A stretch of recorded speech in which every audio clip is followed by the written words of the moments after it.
So today we're going to talk about why it is important to band your chickens and turkeys and other poultry, what you're going to need. And in my case, I use these Happy Hen EZ leg bands for two reasons. One, you can write on them with a Sharpie and that's great. Two, they're not permanent. So these, when the bird outgrows them, can just fall off. But let's get into it.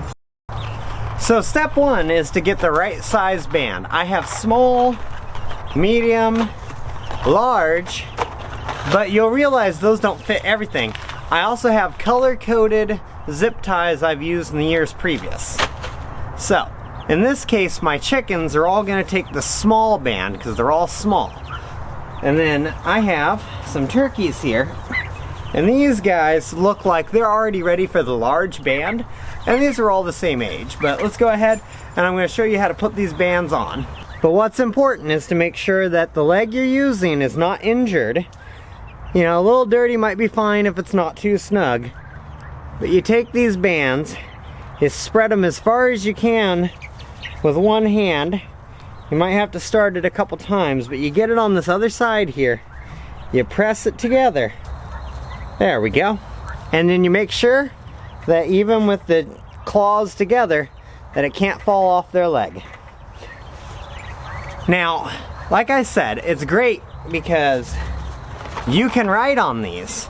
So I only have 4 turkeys, and these come with 4 colors. So I have 1 generation of turkeys, 4 different colors. I don't have to write on anything.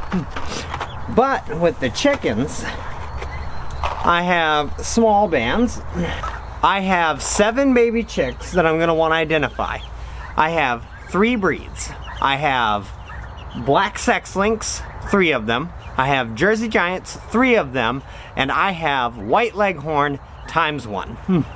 So, I don't need to band the white leghorn, which means I only need 6 bands for the other 2 types. But I can have 2 of the same colors.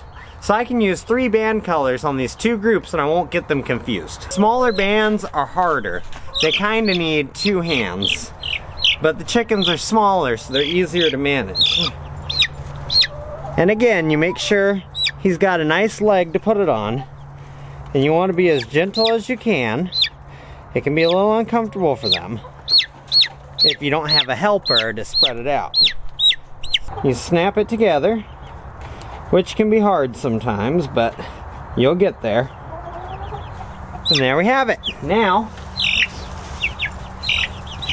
as you can see, I haven't written on the bands, but since these are both green, this one's a Jersey Giant, this one's a black sex link, so their colors aren't going to confuse me because they're on different birds in this generation. Once you got them all banded and you've recorded the information for your records, you know who's who, most likely you're banding them to try to sell them or take pictures of the development or to identify if they're hens, roosters when they grow up, so you're trying to figure out right now if they're pullets or cockerels. But you can record this information, you got them all figured out, you got to check their bands consistently.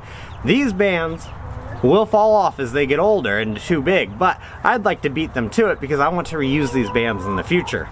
But you want to make sure they're not getting any infections or anything under them, so if they are, switch its leg, find out why it's causing an infection. If you got chickens with feathers on their legs, it's more likely to happen. None of these ones have them currently.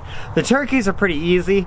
The second and third one, I just got them on the ground and popped it around and then had to scoop them up to tighten it. But you know, you'll figure out a way that's good for you. So in conclusion, banding your poultry is an important step in helping your identification and record keeping and keeping medical information on your animals. By following these simple steps and banding them, it'll be way easier to manage your chickens or other poultry.